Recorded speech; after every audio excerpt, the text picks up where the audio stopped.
And we have Tinubu orders probe of minister threatens sanctions. And then we have in Edo State 2024, we have United Edo agenda excites citizens. Why we paid Fubara as why we picked Fubara as Rivers governor candidate, while Wike finally opens up on that. I'm sure that will be some controversy we would like to read. And then Deputy Speaker to unknown Southeast gunmen, drop your guns, negotiate with Nigerian government. That's first news? Yes, that's first news. And then still on first news, it says we didn't distribute cash to NAS members during Yuletide. That's on the presidency. Then report ranks Nigerian 22nd country with cheapest petrol. Still on, you have more news there. On first news, very interesting. We hope analyst in the person of Lugard Okonobo, we hope should join us via Zoom. Lugard Okonobo, I don't know if he has joined us via Zoom already. It's very interesting. 585 million naira scandal. Tinubu orders a probe of minister threatening sanctions. The makeup there tells you a lot of stories. We've got a $3.4 billion forex allocation probe. Dangote opens up, deploys a EFCC raid. I didn't expect anything less. He would deploy them, but they're just doing their job. Why didn't distribute? That term looks... Okay, let's move on to other big stories. The Guardian. The Guardian. Okay, you've done the inquiry. Yes, I have. So moving on to the Guardian. Federal government in fiscal dilemma over high inflation, low revenue, FX crisis. And still on the Guardian, we have news making the round that says, here it says, well, I don't want to talk about this particularly, but CBN pays airlines additional... Okay, that's a lot of money there. That's a lot of money there, and it pays airlines. Grab a copy of the Guardian, and you know how much. How much the federal government. We've got Washington insecurity. Anyoku blames killings on non-prosecution of perpetrators. That's on the Guardian. PDP accuses Kwara senators, reps of diverting federal government's rise. And then, of course, inflation rate, 28.2%, budget, 28.7 trillion. And yes, on that, CBN pays airlines additional $61.64 million stock funds. So that's it. So you don't have to get a Guardian. You heard the news here. And worsening insecurity, Anyaoku blames killings on non-prosecution of perpetrators. All right, very disturbing. Very disturbing. There's a picture story there on the Guardian. Pope Francis approval of same-sex blessing. For me, I find that quite irritating. Very disturbing. Disturbing. Then let's look at federal government in fiscal dilemma over high inflation, low revenue, forex crisis, all in one. Okay, let's. I don't know if our analyst has joined us via Zoom. In Lugard Okonobo. Lugard, good morning.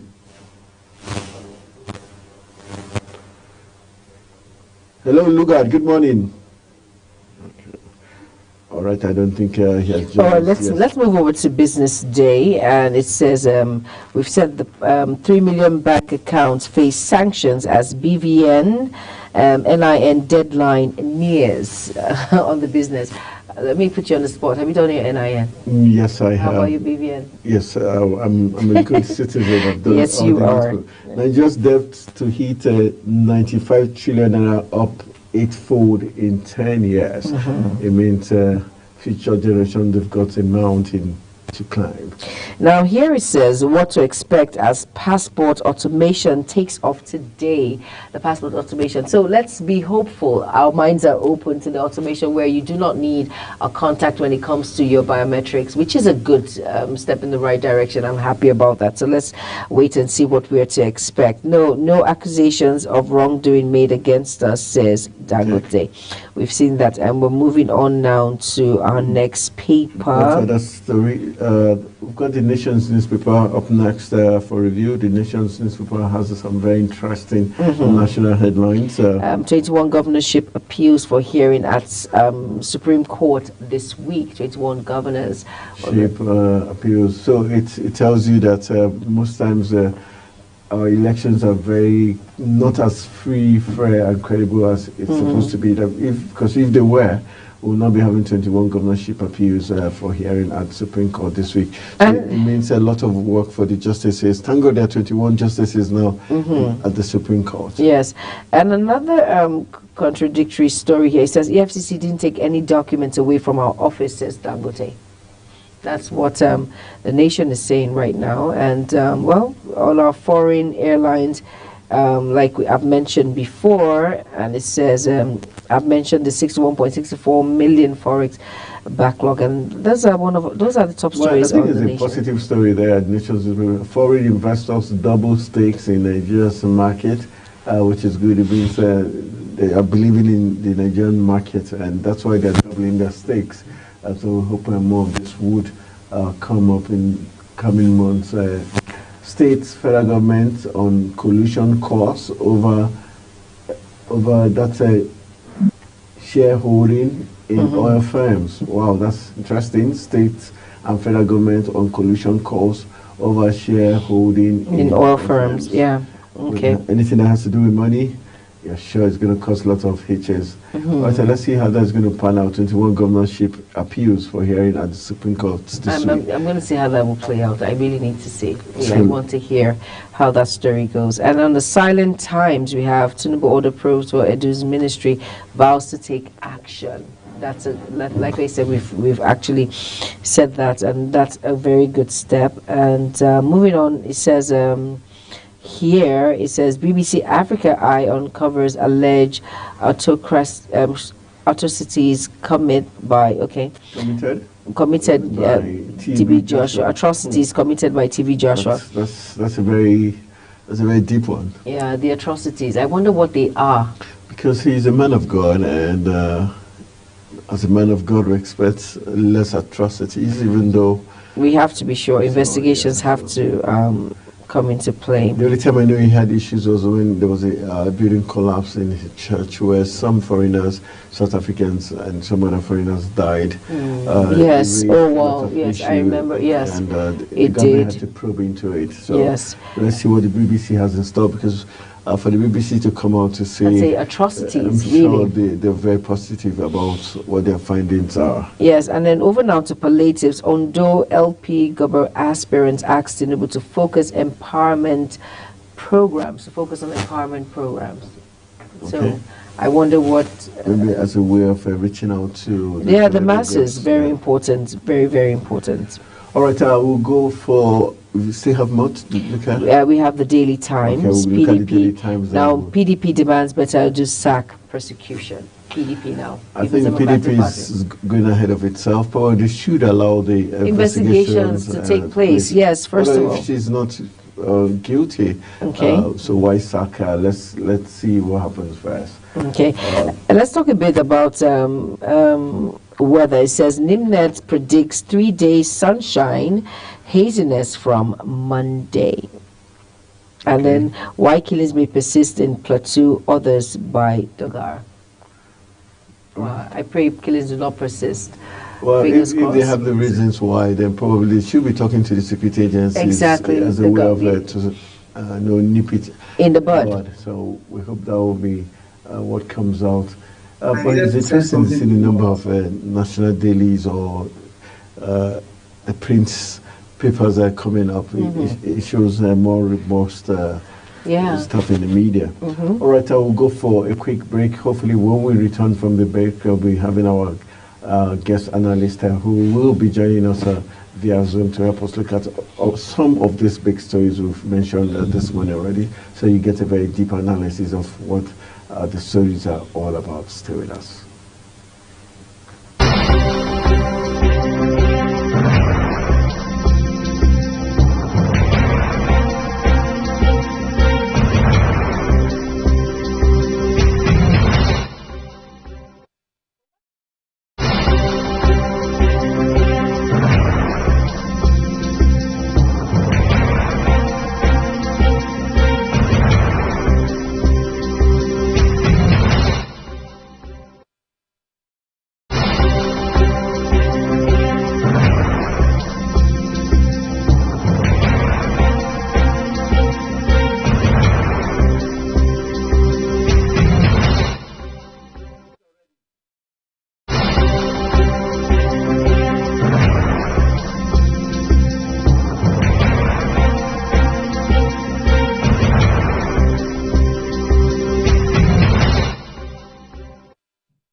All right, welcome back. It's now time for us to join our guest, Lugard Okonobo, who will be helping us look at the big stories making the rounds. And hello, Lugard, good morning.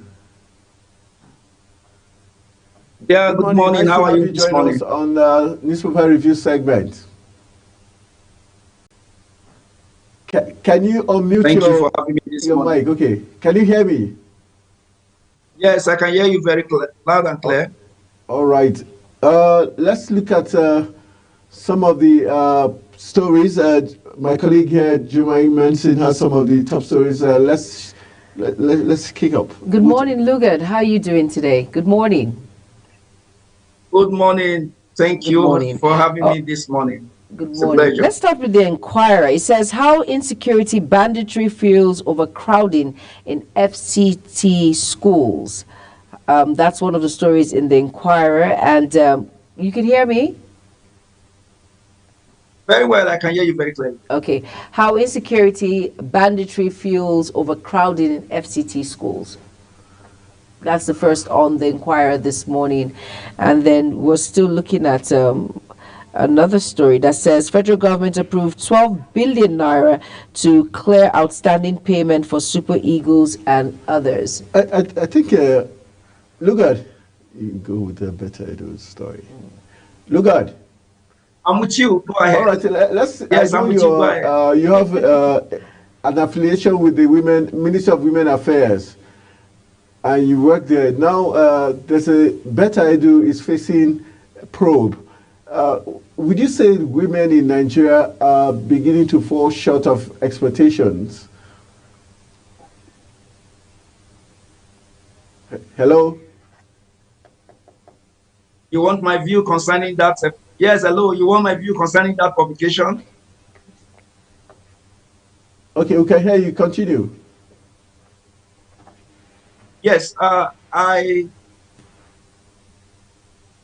was also surprised to get that information because when I started seeing it online, at first I doubted it.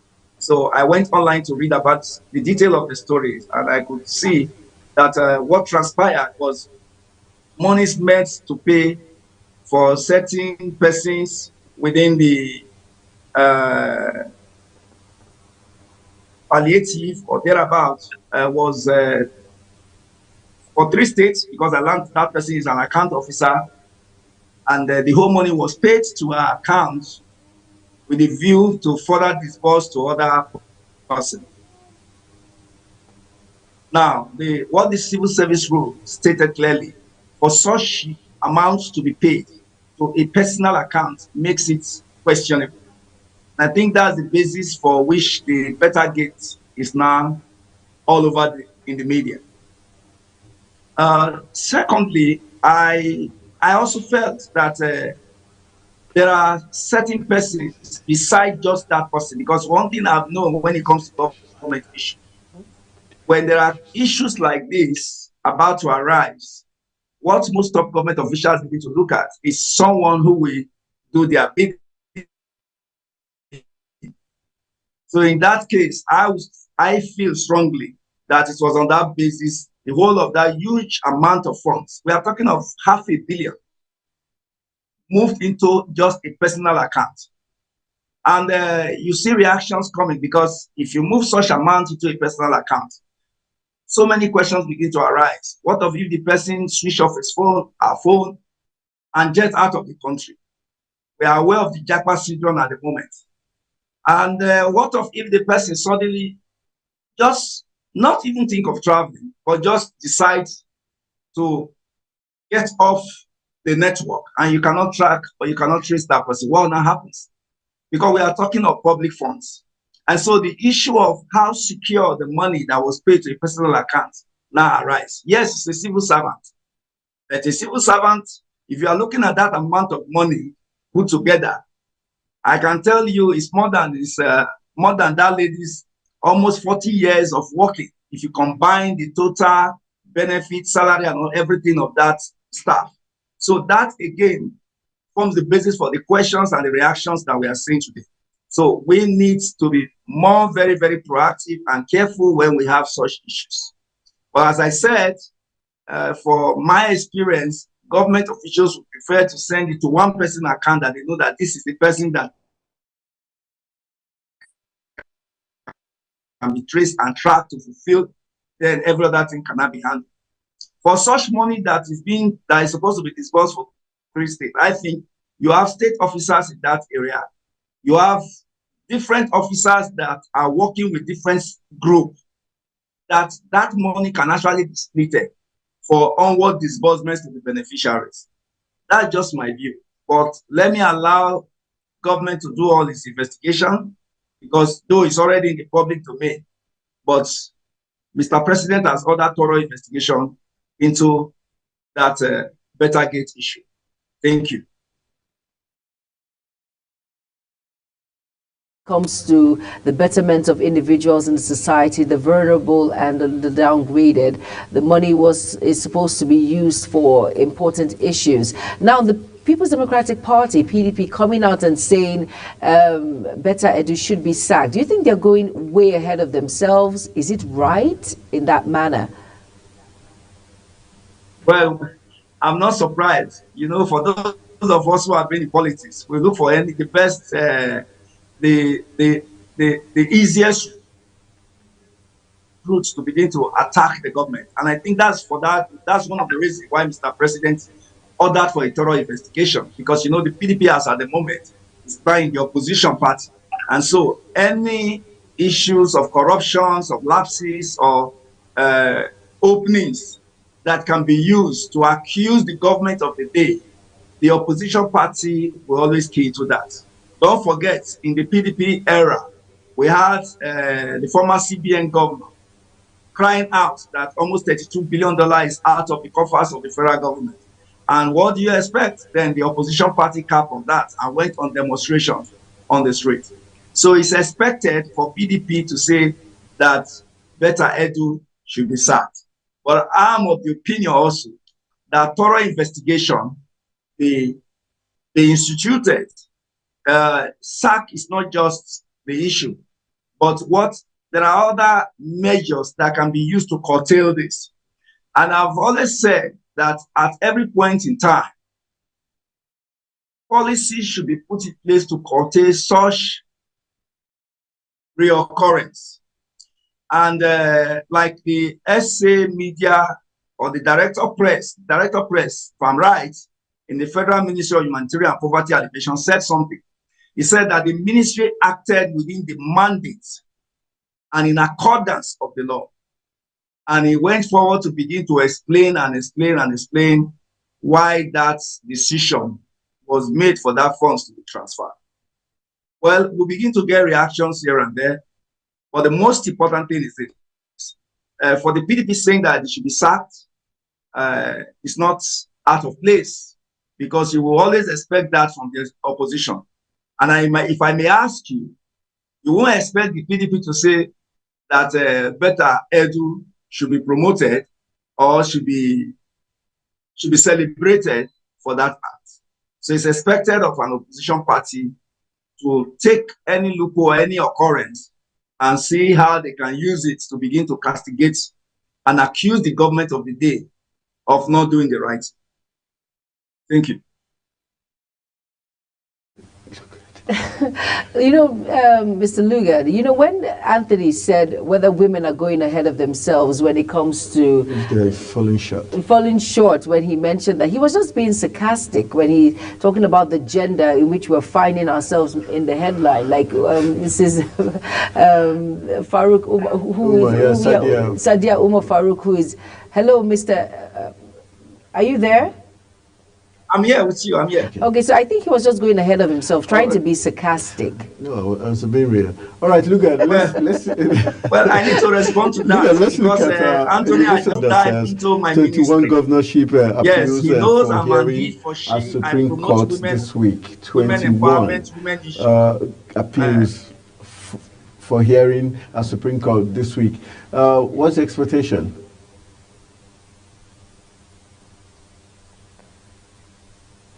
Lugard. Well, Yes, I could hardly pick that question, but I All could. right. I think I I said, what's heard your you talking about. expectations this week's expectation as regards the 21 governorship hearings for the Supreme Court this week? Yes, the Supreme Court issue for the last 2 weeks. I've had cause to begin to reach out to my friends. If you remember, Mr. Anthony, with my experience and my workings, I now have friends across different political parties. And so when the Supreme Court issue begins to, I mean, Sean, being shown out, I begin to reach out to them. There's one of the particular cases is that of Kanu, which I will use this opportunity to advise the government. Tread very softly and see how the issue of Kanu is addressed with all sincerity. And just yesterday, I ran into a group of friends who were discussing about the Kanu issue. Some of them said that the current governor will be out of place. And one other person said, you know, these politicians have a way of settling themselves. That the president, Bola Ahmed Tinubu, actually brought in the national chairman of the party currently, who is His Excellency Ganduje, to become the national chairman of the party as a way of compensating him having lost the state to another person. That was a high-level political mathematics that played out. That he will not be surprised if the Supreme Court will judge in favor of the current government. And another person said, well, because of the peculiarity of Kanu, if the uprising in Kanu takes place, then we'll then be very, very careful about what will happen in the northwestern region of Nigeria that has been a bit calm. You look very well. For some period of time right now, the northwest has been a bit calm. It has always been the insurgency from Katsina, Sokoto, Kaduna. And if the uprising in Kanu is captured as a result of this Supreme Court judgment on Kanu State, then the whole Northeast will be out of place. And that will not be too good for the government of the day. I want to say here that a lot of political calculations are ongoing from left, right, back, and center. But the most important thing I will advise the government of the day, that we should apply justice, equity, and fairness in the delivery of the judgment. The polity is getting hot once again. Nigerians have gone through a lot of pains from the increase in the cost of fuel. And just last week, rumors added that the fuel may also be increased. So the atmosphere is getting tense again. And this is not just too good for our country, Nigeria. And don't forget the issue of the EFCC operatives parading the office of Nigerian billionaire and also African #1 billionaire, Dangote, who is also from Kanu, is also changing the political landscape and making the environment a bit tensed. So we need at this point in time to see how the country move forward. My advice for politicians, they should look beyond politics and begin to consider the people who have voted them. INEC needs to begin to do the right thing from the onset so that the transparency and accountability process that follows any election will actually be built into our political system. That way, even after election, we don't need to begin to look at how do we begin to go up to the level of Supreme Court. Imagine 21 governors. 21. Let me ask we are talking of almost a third of the entire governors in Nigeria. That is not just too good for our politics.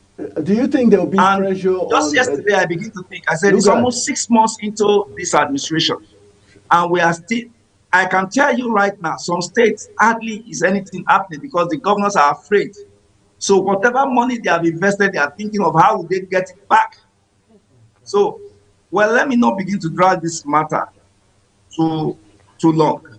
But my advice is this, that if you are a player in politics and you contest for governor, and there are clear evidences that you have lost, there is no need wasting time to begin to think of going up to the level of Supreme Court. But because we have a lot of manipulations here and there, when people know that they knew that they actually failed woefully in an election, they still begin to have the hope that they can alter the political process in their favor. Thank you. The question I wanted to ask you is, looking at the justices, would they be under any pressure to give rulings that are not right? And do you think they would, for the sake of the fact that the judiciary has been in the eye of the storm, would they decide to do the right thing and give verdicts that are true? Or do you think they will be compromised? Well, Omodu, your thoughts can be my thoughts. You heard what happened after the election. The APC ruling party said, let's meet in court. And if you can see, the let's meet in court quotes, it's now like the order of the day. Even when you see someone doing business with someone, you say, let's meet in court. And somebody said, give an analogy, that when somebody said, when an armed robber says, let's meet in court, then be very sure that he knows that the judge who is going to dispense the judgment will not dispense that judgment in the right manner. Justice will not be delivered. That's on one side. On the other side, I must tell you the truth. Pressure must be on the Supreme Court justices. There's no two way about it, because so many factors begin to interplay. But that's not to say that we don't have justices that will do the right thing. That is still very, very possible. Let's hope and trust in God that the right thing will be done so that Nigeria will get its footing right once again. First News newspaper. And it says here, why we picked Fubara as Rivers governor candidate, Wike finally opens up. You know, with all the crises, we hear the power tussle between Wike and Fubara here and there, the disagreement in which they've had. What's your take on this particular issue? For Wike coming out coming out publicly to say why they actually picked Fubara as the Rivers governor candidate. What's your take in all of this? My sister, that's the truth. In politics, the mathematics is always very, very divergent. So for His Excellency, Nyesom Wike to come out to say why he picked Fubara or why they picked Fubara, be very sure so many factors were put into consideration. Every governor today, including even the Vice President of the Federal Republic of Nigeria, His Excellency Shettima, we all knew very well that prior to the election, we hardly would expect the Muslim ticket. But politics being what it is in Nigeria, certain interests, certain calculations were put in place. And at that point, it was winning the election supersedes whatever any other persons may be saying. Because at some point in time, if you want to take and go the right, a straight headlong manner, you may not actually get it. So that is why you can see some states where you have one tribal group has been ruling that state, even though they are minority. But because certain political interests and calculations were put in place, it keep favoring or keep taking the pendulum to swing in that direction. So for His Excellency Wike to come out, well, I've not read that story, but the fact remains that for anyone to be picked or chosen to be the gubernatorial candidate of any political party, certain interest, certain calculation And I want to say at this point in time, it's not just in the political arena in terms of governorship. It cuts across board, even in SUG. Sometimes somebody will be picked because they want somebody that is not going to be reactive. Somebody who may want to conceal the past deeds of the government. The case of Rivers State is not too far from that of Kogi State, if I may look at the analysis. This person is the right person to come because he can know how to doctor, keep all the accounting system, and be able to defend it.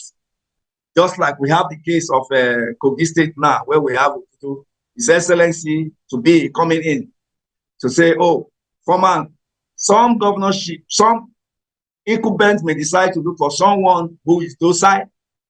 Some may look for someone who has helped them to keep the government running. Some may look for someone who can keep secret. But in all this put together, politicians will always say loyalty. And I've always said, loyalty is not about respect alone. Loyalty is about someone at some point in time accepting to be foolish because he wants to do the bidding of his paymaster. So, well, he has come out to speak his own side. Let's wait for Fubara to come out to either counter or confirm what His Excellency Wike have just said. That's my take on that issue. All right, just to wrap it up, still since we're in Rivers State, let's just finish up anything in Rivers.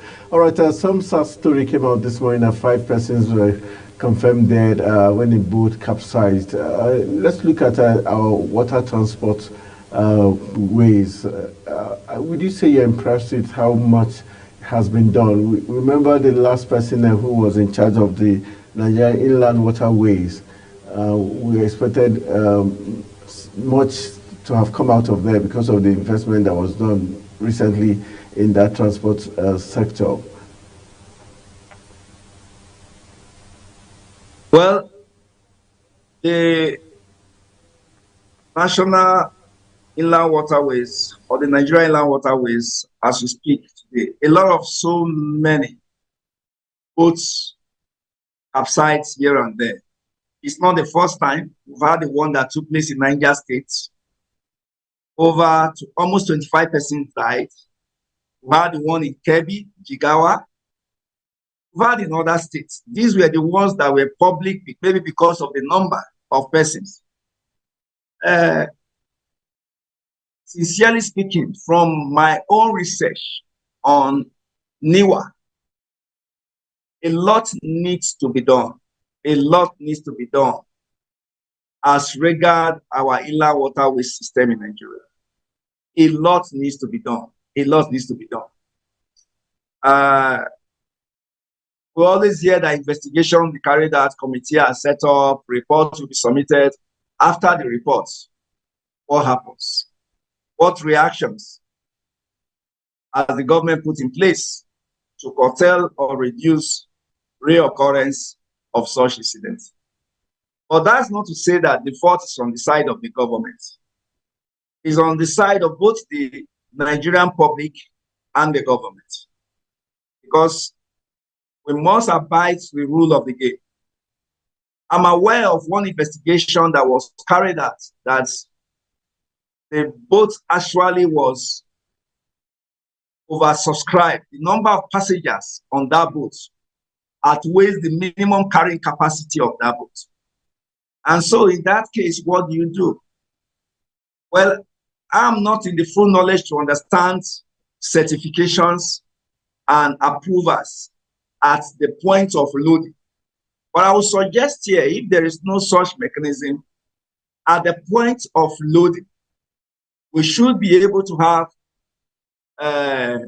a system in place that controls the number of passengers, to check the efficiency of the boat, of the engine, to search even the entire system.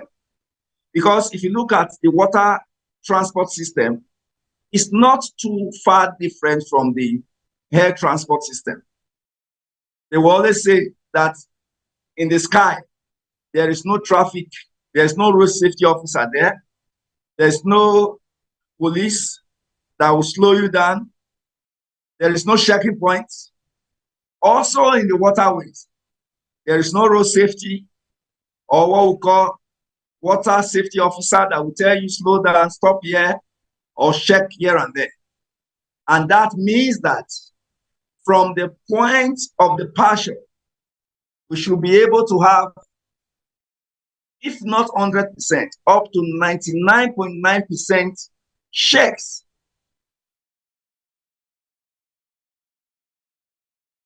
That will be able to curtail. Okay, look Thank you. Let's go for a quick break. I'll be back in the next few minutes, so we'll continue our discussions on the stories making the rounds. In case you're just joining us, you're watching Global Morning on Global Television. We're going for a quick break. When we return, the program continues. Please stay with us.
right, welcome back from the break. You're still watching Global Morning, and we're still in the newspaper segment where we're looking at all the big stories, and our guest in the person of Lugard Okonobo has been helping us look at the stories making the rounds.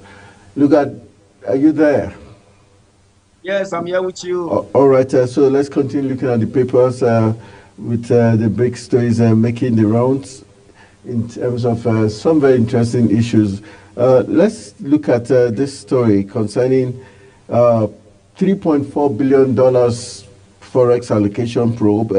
That's the kicker. Dangote opens up, deploys EFCC's raid. For Dangote, who is now the second richest man in Africa, because we know that Johan Robert of South Africa overtook him as the Africa's richest man last week. Do you think Dangote, we've never heard him in the wrong reasons or say things negative, but for him to give the EFCC a stick for the raid at his office in Lagos, what do you think is really playing out here? Talking about forex allocation abuse.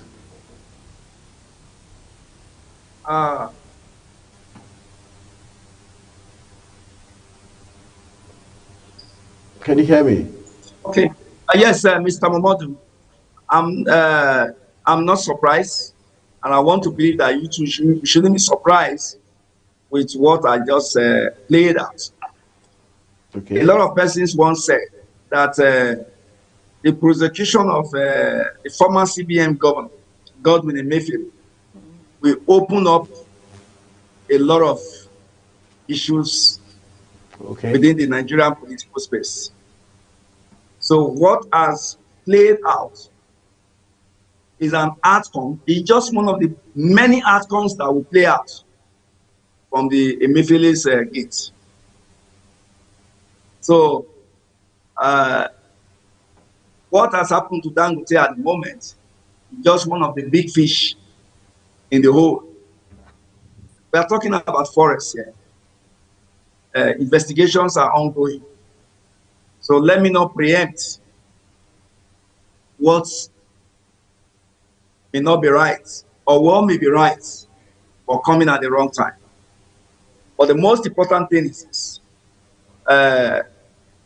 Every transactions that were handled under the administration of the former CBA governor that is being investigated, which you are aware that a principal investigator is doing that job. That's the former head, former chief executive officer of the Financial Reporting Council, FROC, the person of Mr. Obaze, who is the chief investigator on the activities of CBN for some years now, at least specifically during the reign of Emefiele as the governor of CBN. So one should expect that a lot of things are going to open up. I was somewhere yesterday, somebody was saying that 40 bureau de change are already being picked up. How true is that? I don't know. But for the fact that it was BDC, then you should expect, because you see, Anthony, it became so open what the forest issue was under the tenure of Emefiele. I will sit in my room and someone will just ask me, you have somebody who's in need of $1 million. And you just begin to ask, $1 million from where? He said, we can exchange dollars. And it was all over. You could see people waking up in the morning looking for someone that wants to buy dollar. And it was just too open, my brother.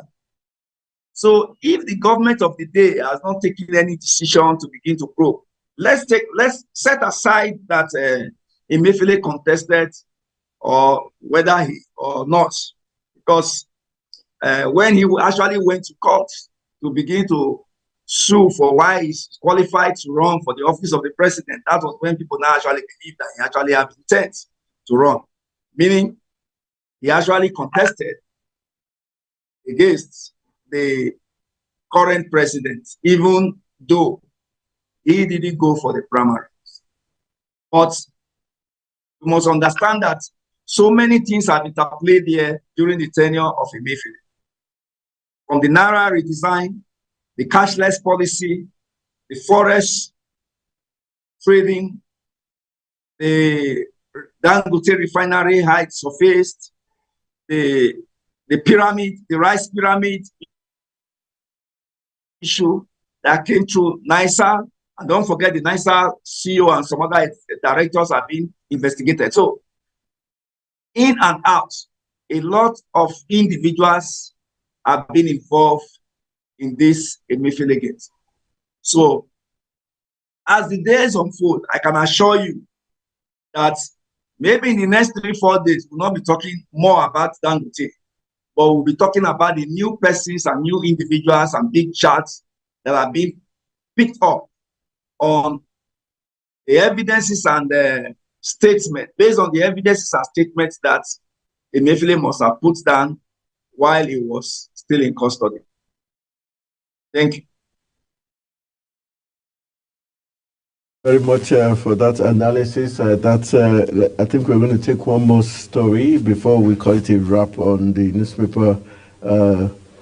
Looking at the big stories making the rounds. Let's move on from the first news. We've got other big stories from this Nigeria. We've got Tinubu Odas probe. Okay, we've taken that story already. Let's see. The next one says 2027 is the kicker for that story. We will stand fully with President, says Wike. Autumn pledges support for G5. And then we've got anxiety as about 1.4 million families await Tinubu's rise from senators rep. Okay, that's interesting in terms of saying anxiety there. It's okay. Let's look at they're already working towards 2027. Let's look at that story on 2027. We will stand fully with. Don't you think that being too hasty for them to make those projections already? And what does that tell us in terms of their mindset going forward? And actually, last week we heard the PDP say there's going to be a coalition that's going to swallow lots of people, causing problems in political parties. Well, in politics, there's a saying that, are you with me?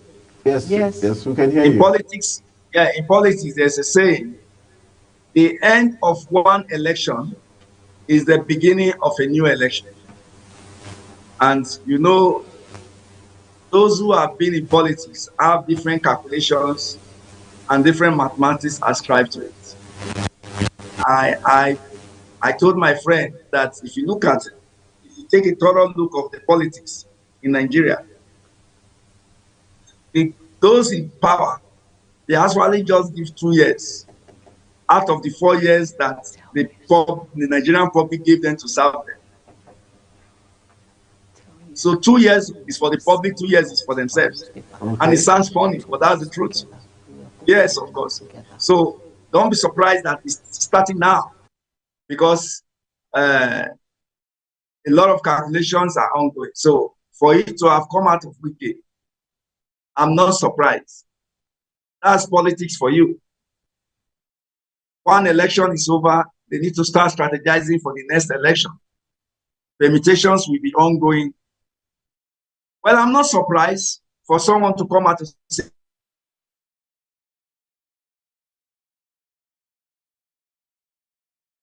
to wrap on our discourse this morning, I wanted to just get from you what the mood is at the Ministry of Women Affairs as regards the issue playing out already in terms of the investigations that are going on. All right, but that's how much time will allow us to take on the newspaper review segment as we look at all the big stories making the rounds. For you, which of the stories caught your attention today? Which of them appeals to you most? A speech that he made on the 1st of January, 2024. That's one story that caught my eye. All right, so I think we'll go for a very quick break again, and when we return from the break, we'll be looking at other issues. We had another talking point at the top of the hour. Yes, we do. And we have a guest at about 9 o'clock who will be coming in to talk about the insecurity, that talks about the recruitment process that happened in Lagos State, and of course the Nigerian Army and their recruitment process. He will be breaking it down. Don't go anywhere. It's Global Morning, and that's the end of the newspaper review. Stay tuned.